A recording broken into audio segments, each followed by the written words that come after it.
One man walks so close behind me that I feel his breath against the back of my neck.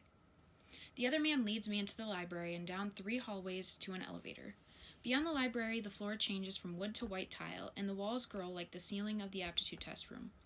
The glow bounces off the silver elevated doors, and I squint so I can see. I try to stay calm. I ask myself questions from Dauntless training. What do you do if someone attacks you from behind? I envision thrusting my elbow back into a stomach or a groin. I imagine running. I wish I had a gun. These are dauntless thoughts, and they have become mine. What do you do if you're attacked by 2 people at once? I follow the man down an empty, glowing corridor and into an office. The walls are made of glass. I guess I know which faction designed my school. A woman sits behind a metal desk. I stare at her face. The same face dominates the Erudite library. It is plastered across every article Erudite releases. How long have I hated that face? I don't remember. Sit, Janine says. Her voice sounds familiar, especially when she's irritated. Her liquid gray eyes focus on mine. I'd rather not. Sit, she says again. I have definitely heard her voice before. I heard it in the hallway talking to Eric before I got attacked. I heard her mention divergence, and once before I heard it. It was your voice in the simulation, I say. The aptitude test, I mean. She is the danger Tori and my mother warned me about. The danger of being divergent. Sitting right in front of me. Correct. The aptitude test is by far the greatest achievement as a scientist, she replies. I looked up your test results, Beatrice. Apparently there was a problem with your test. It was never recorded, and your results had to be reported manually. Did you know that? No. Did you know that you're one of 2 people ever to get an abnegation result and switch to Dauntless? No, I say, biting back my shock. Tobias and I are the only ones, but his result was genuine and mine was a lie, so it really was just him. My stomach twinges at the thought of him. Right now I don't care how unique he is. He called me pathetic. What made you choose Dauntless? She asks. What does this have anything to do with anything? I try to soften my voice, but it doesn't work. Are you going to reprimand me for abandoning my faction and seeking out my brother? Faction before blood, right? I pause. Come to think of it, why am I in your office in the first place? Aren't you supposed to be important or something? Maybe that will take her down a few pegs. Her mouth pinches for a second. I will leave the reprimands to the Dauntless, she says, leaning her back in her chair. I set my hands on the back of my chair. I refuse to sit and clench my fingers. Behind her is a window that overlooks the city. The train takes a lazy turn in the distance. As to the reason for your presence here, a quality of my faction is curious, she says. And while pursuing your records, I saw that there was another error with another one of your simulations. Again, it failed to be recorded. Did you know that? How did you access my records? Only the Dauntless have access to those. Because Erudites developed the simulations. We have an understanding with the Dauntless, Beatrice. She tilts her head and smiles at me. I am merely concerned for the competence of our technology. If it fails while you are around, I have to ensure that it does not continue to do so. Do you understand? I understand only one thing. She is lying to me. She doesn't care about the technology. She suspects that something is awry with my test results. Just like the Dauntless leader, she is sniffing around for the divergent. And if my mother wants Caleb to research the simulation serum, it is probably because Janine developed it. But what is so threatening about my ability to manipulate the simulations?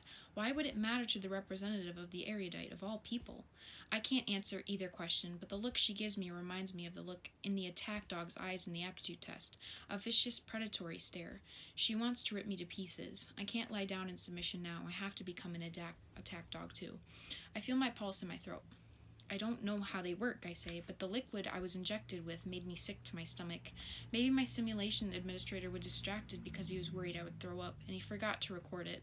I got sick after the aptitude test, too. Do you habitually have a sensitive stomach, Beatrice? Her voice is like a razor edge. She taps her trimmed fingernails against the glass desk. Ever since I was young, I replied as smoothly as I can. I release the chair back and sidestep it to sit down. I can't seem tense, even though I feel like my insides are writhing within me. You have been extremely successful at the simulation, she says. To what do you attribute the ease with which you complete them? I'm brave, I say, staring into her eyes. The other factions see the Dauntless a certain way. Brash, aggressive, impulsive, cocky. I should be what she expects. I smirk at her. I'm the best initiate they've got. I lean forward, balancing my elbows on my knees. I have I will have to go further with this and to make it convincing.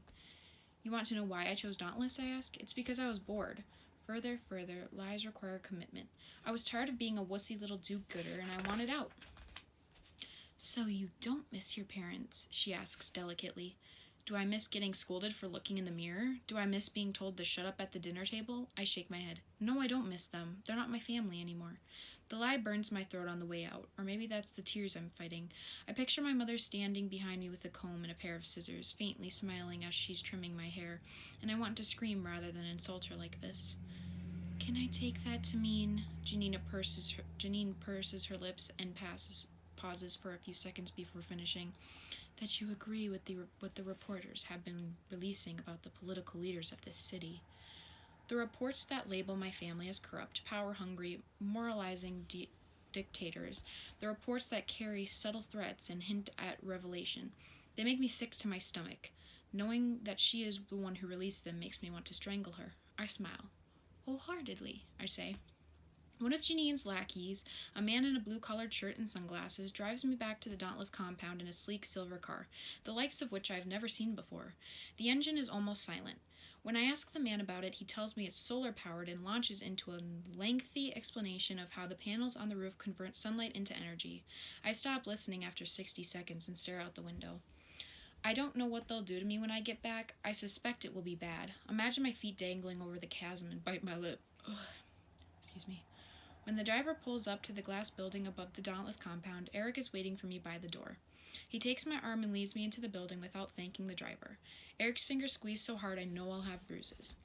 He stands between me and the door that leads inside. He starts to crack his knuckles. Other than that, he is completely still. I shudder involuntarily. The faint pop of his knuckles cracking is all I hear apart from my own breaths, which grow faster by the second. When he is finished, Eric laces his fingers together in front of him. Welcome back, Triss. Eric. He walks toward me, carefully placing one foot in front of the other. What? He says his first word quietly. Exactly, he adds louder this time. Were you thinking? He is so close I see the hole in his metal piercing that it fits into. I don't know. I am tempted to call you a traitor, Triss, he says. Have you ever heard the phrase faction before blood? I have seen Eric do terrible things. I have heard him say terrible things, but I have never seen him like this. He is not a maniac anymore. He is perfectly controlled, perfectly poised, careful and quiet.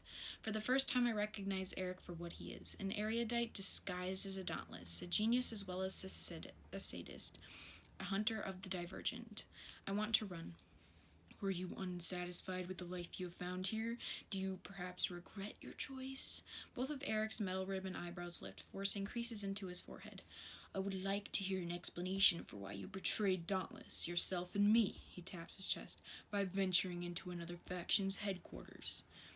I take a deep breath. He would kill me if he knew what I was. I can feel it. His hands curl into fists. I am alone here. If something happens to me, no one will know, and no one will see it. If you cannot explain, he says softly, I may be forced to reconsider your rank.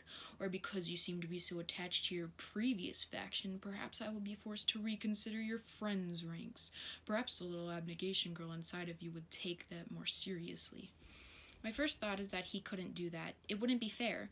My second thought is that of course he would. He would not hesitate to do it for a second, and he is right. The thought that my reckless behavior would force someone else out of my faction makes my chest ache from fear. I try again. But it's hard to breathe. And then the door opens. Tobias walks in. What are you doing? He asks Eric. Leave the room, Eric says, his voice louder and not as monotone. He sounds more like the Eric I am familiar with. His expression, too, changes, becomes more mobile and animated. I stare amazed that he can turn it on and off so easily and wonder what the strategy is behind it. No, Tobias says. She's just a foolish girl. There's no need to drag her here and interrogate her. Just a foolish girl? Eric snorts. If she were just a foolish girl, she wouldn't be raked first, now would she? Tobias pinches the bridge of his nose and looks at me through the spaces between his fingers. He is trying to tell me something, I think quickly. What advice has Four given me recently? The only thing I can think of is pretend some vulnerability. It's worked for me before. I I was just embarrassed that I didn't know what to do. I put my hands in my pocket and look at the ground. Then I pinch my leg so hard that tears well up in my eyes, and I look up at Eric, sniffing. I tried to, and I shake my head. You tried to what? Asks Eric. Kiss me, says Tobias. And I rejected her, and she went off running like a 5-year-old. There's really nothing to blame her for but stupidity. We both wait.